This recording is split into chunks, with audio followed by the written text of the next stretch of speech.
It was just before the Passover festival. Jesus knew the hour had come for him to leave this world and go to the Father. Having loved his own who were in the world, he loved them to the end. The evening meal was in progress, and the devil had already prompted Judas, the son of Simon Iscariot, to betray Jesus. Jesus knew that the Father had put all things under his power and that he had come from God and was returning to God. So he got up from the meal, took off his outer clothing, and wrapped a towel around his waist. After that, he poured water into a basin and began to wash his disciples' feet, drying them with the towel that was wrapped around him. He came to Simon Peter, who said to him, "Lord, are you going to wash my feet?" Jesus replied, "You do not realize now what I am doing, but later you will understand." "No," said Peter, "you will never wash my feet." Jesus answered, "Unless I wash you, you have no part with me." Then Lord, Simon Peter replied, "Not just my feet, but my hands and my head as well." Jesus answered, "Those who have had a bath need only to wash their feet. Their whole body is clean. And you are clean, though not every one of you." For he knew who was going to betray him, and that was why he said not everyone was clean. When he had finished washing their feet, he put on his clothes and returned to his place. "Do you understand what I have done for you?" he asked them.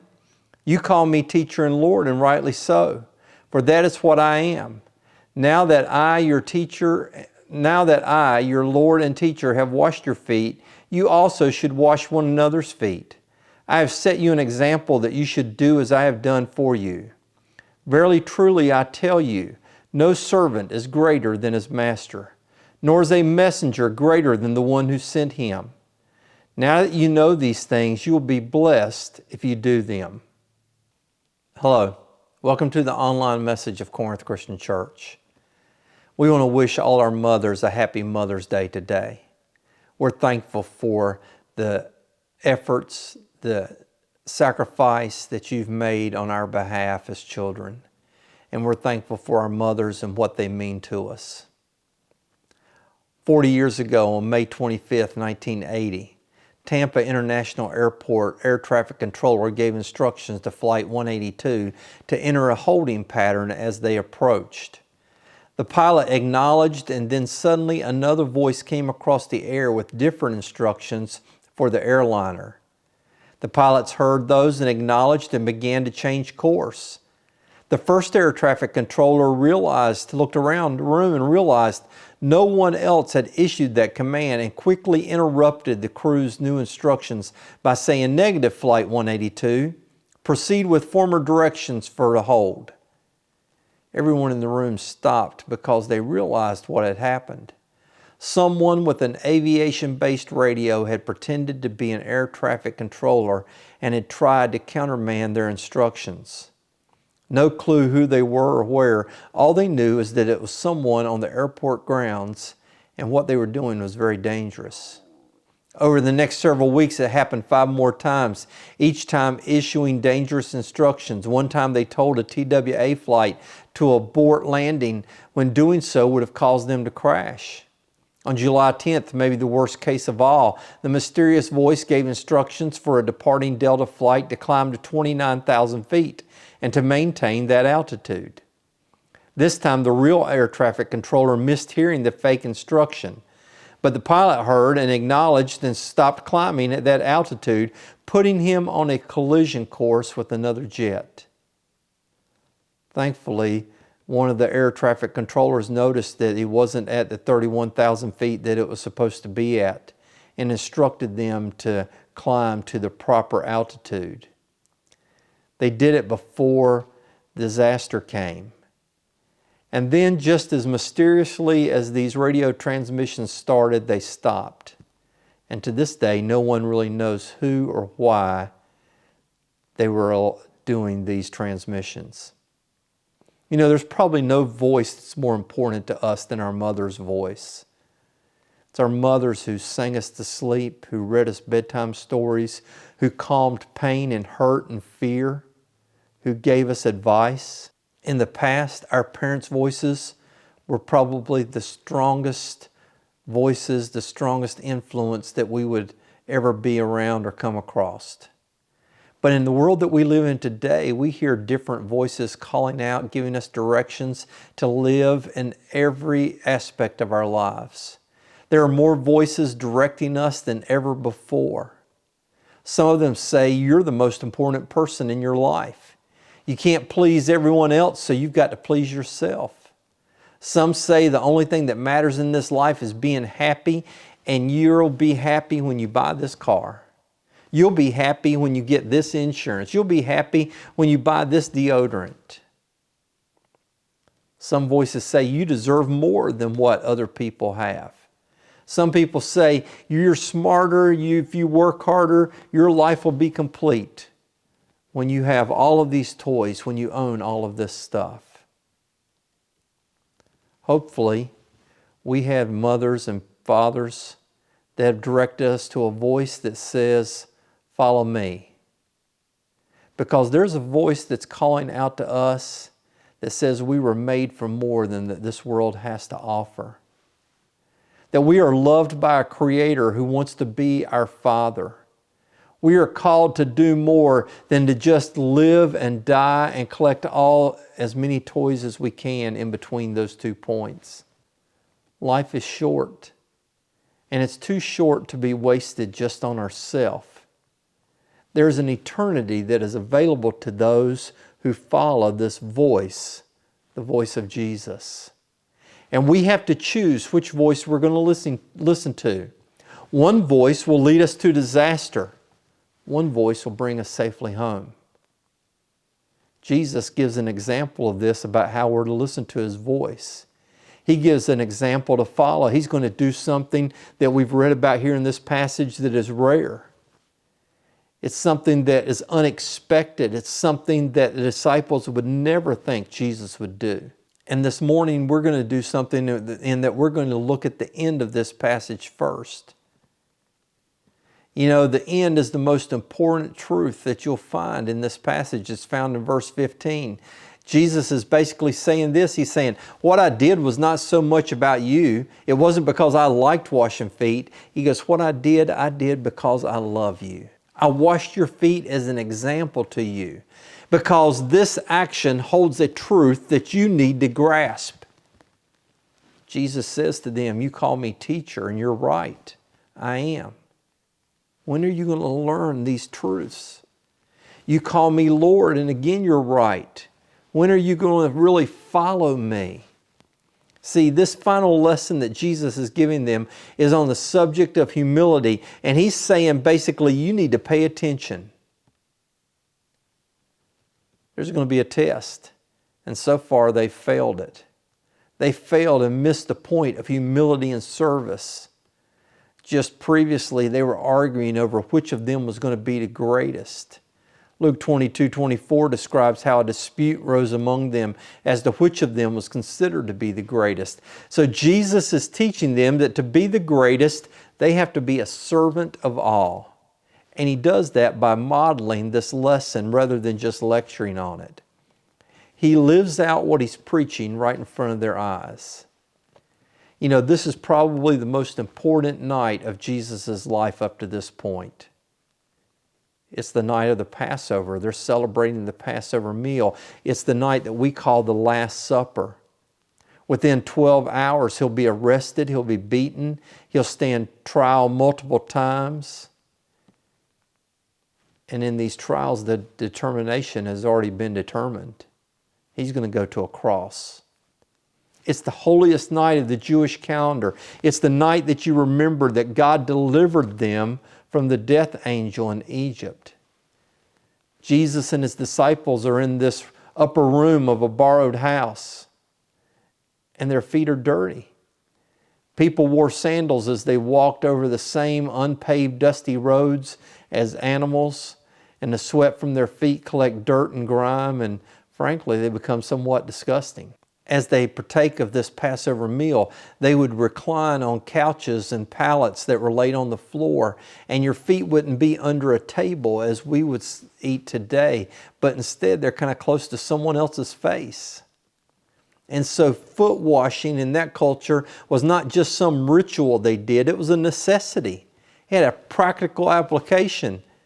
and that was that someone's stinky feet weren't in your face. It was the responsibility of the host in the household to provide a servant at the door to wash your feet as you came inside. It was usually the lowest job on the totem pole, and it was the one that the lowest servant on the totem pole received, the job they received. But in this case, there was no servant there to do it. If there wasn't a servant available, then usually the lowest family member would do it.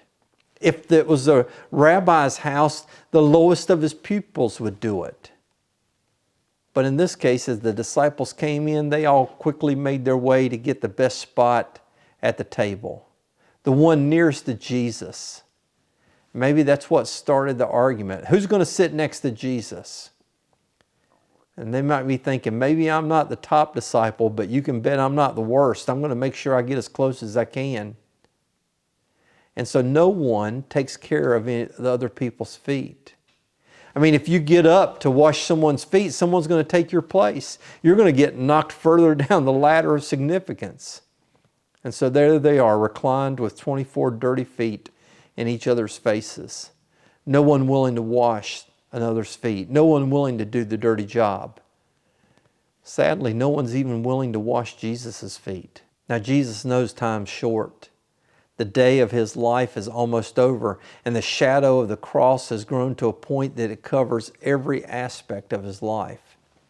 So in his last opportunity, Jesus gets up, grabs all the tools that he's going to need here, a basin and water and a rag, and he goes to the end of each couch and he begins to pick up dirty feet and begins to wash them. You can picture Jesus shaking his head. 3 years of sermon after sermon, 3 years of lesson after lesson, 3 years of parables and instruction, and they still don't get it. I can imagine the room getting very quiet, eyes looking downward in shame, realizing what they should have done and what they haven't done. And then Jesus gets to Simon Peter. You know, Peter is the one that has the amazing ability to throw a monkey wrench into anything. And he asked Jesus, "Are you planning to wash my feet?" Well, you would think that was pretty obvious, wouldn't you? But Jesus replies, "Yes."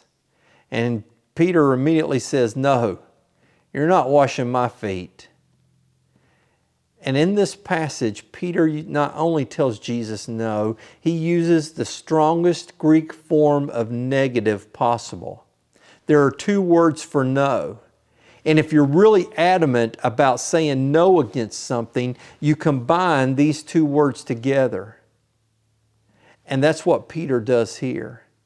In addition, he uses a word for this world. In effect, he's saying there's absolutely possibility, no way in this world I'm going to let you wash my feet. And Jesus looks at him and says, "You don't get it. If you don't let me wash your feet, you have no part with me." Now, that's kind of a strange answer, and it's kind of hard to understand exactly what Jesus is saying. Jesus says this because Peter still sees people on this hierarchy level. You can't let Jesus wash your feet because that would be beneath him. Peter thinks doesn't deserve it, and he's right about that. But Jesus is saying if you keep thinking you're supposed to serve only those who deserve it, later you're going to find out there are those that you don't think are worthy of your service and attention. There are people that you begin to put in certain hierarchy spots that say, "I can't serve that." And Jesus is making the point, if you won't let him wash your feet, you won't let him die for you either. Eventually, Jesus redresses himself and comes back to his place at the table, and he begins to debrief them, you might say, about what's just taken place. He says, "You know who I am, teacher and Lord, and you're right on both counts." And so he says, "You should do as I did for you. Wash each other's feet." Now, Jesus isn't talking about literally that we ought to wash each other's feet all the time. That's the point that Jesus made when he told Peter he doesn't need a bath. What he's saying is this isn't about ritual. This isn't about washing feet that are clean, but instead it's about meeting other people's needs. It's about serving people in situations that maybe aren't too pretty. And Jesus sets that example for us. He closes by saying, you'll be blessed if you follow this example. What he's saying is knowing the truth about service isn't enough. We need to do it. The word for blessed here can be translated as happy. That if you really want to be truly happy, you need to begin to turn your attention to other people. You need to begin to take your focus off yourself and learn to serve like Jesus.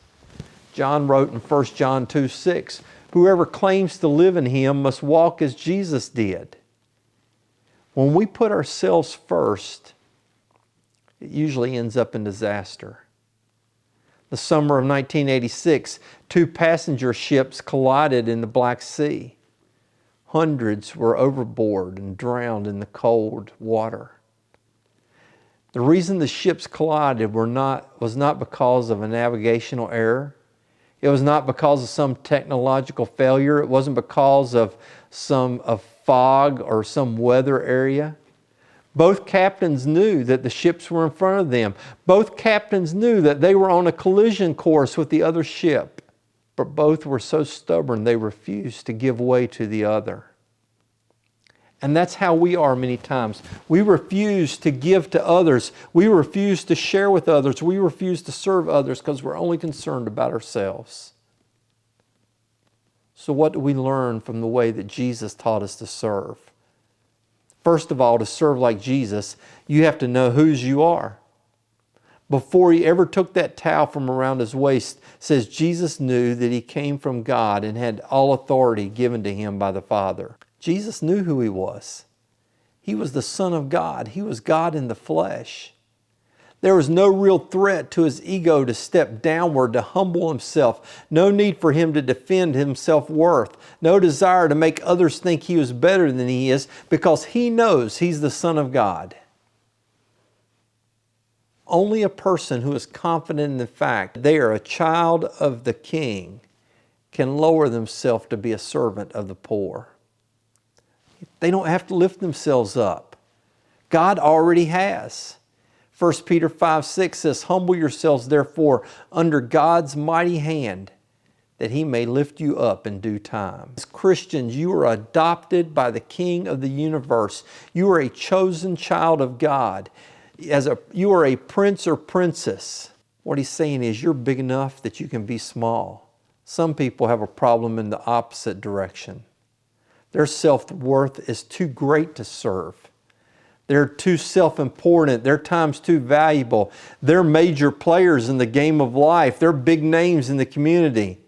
There are other people who can serve.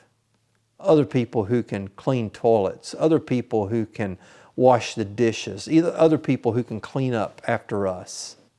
Read this week about the family of James and Amelia Taylor. In the 1800s, they had 2 sons who lived past childhood. One chose to make a name for himself and gain power in the Parliament. The other struggled for a time, but eventually accepted Jesus and went to China as a missionary. His name was Hudson Taylor, and he founded the China Inland Mission, one of the most successful and earliest inroads for gospel into China. His brother achieved the goal that he was looking for of power and government. But Hudson Taylor is the one who's remembered. You can look all over the internet and basically his brother who was in Parliament is largely forgotten. His name isn't even mentioned when you go to Wikipedia. Chuck Colson wrote this, "It's difficult to stand on a pedestal and wash the feet of those below." The second thing about serving like Jesus served is you have to know where you're going. John also said Jesus knew he was soon going back to the Father. Actually, in just a few weeks, about 6 weeks, he would ascend back into heaven. His death was going to come just the next day. Time had come to begin the final phase for him to return home. And so Jesus needed to get this lesson across because the time was short. For us, We might have longer than 6 weeks, but the truth is still there. If you're a follower of Jesus, you will eventually follow Him to the Father's house. Your time is shorter than it's ever been. Your reward is coming. Jesus said, you'll be blessed if you serve. We only have a little time left to live like Jesus before we go to live with Jesus. Third thing that we learn from this is you have to love fully. It says Jesus loved His own. He shows them the full extent of His love. The King James Version says He loves them to the end. If we're going to lower ourselves to serve, it takes love that goes all the way. It takes a love that says, I and my wishes and my dignity are not the determining factor in what I'm going to do. That you and your needs and your best interest and your welfare are more important than my own. Paul wrote in Ephesians 5:2, to live a life of love just as Christ loved us and gave Himself up for us as a fragrant offering and sacrifice to God. For Jesus, it's not just about the fact of going back to the Father. It's about what happens before He goes. The next day, He's going to face the cross. He's going to face humiliation. He's going to face shame. He's going to face the guilt of our sin. And He knows that's coming. He has known about and hated this moment probably His whole life, and now it's here. But still, even in that moment of greatest pain, the biggest thing for Jesus is His love for us. He describes here how He loves His own. In a moment when we would have said it would have been okay to think about yourself, instead He washes feet. He showed them the full extent of His love. He loves to the end. And because of that, He died on the cross for us. The next day, that love held Him to the cross. It wasn't nails that held Him up there. It was that love that He had for us. Because He would rather die for us than live without us. And that love opens the door to our Father's house. And the question becomes this morning, what voice will you listen to? Will you listen to the voice that says you can do whatever you want? Will you listen to the voice that says you make the determination of what you're going to do in your life, what direction you're going to take, where you're going to go with it? Is that the voice you're going to listen to today? Or are you going to listen to the voice that says, today you need to deny yourself. You need to accept Jesus and take up a cross and begin to serve Him by serving others. Each Sunday we offer an invitation. It's an invitation for you to make a decision to follow Jesus with all your heart, to know that you can be His, you can be adopted in His family, to know that there's a place that's prepared for you, that you can know where you're going. And in the end, that you can show your full extent of love to Jesus by sharing that love with others. Why not make that decision today? Why not accept Him today? Jesus makes it simple to do. You just repent of your sins, confess Him, be baptized. If you have a decision to make today, if you want to know what it means to listen to the one true voice and to accept and to follow it, I urge you to give me a call. I look forward to hearing from you. Until next Sunday, God bless you. Take care. I love you.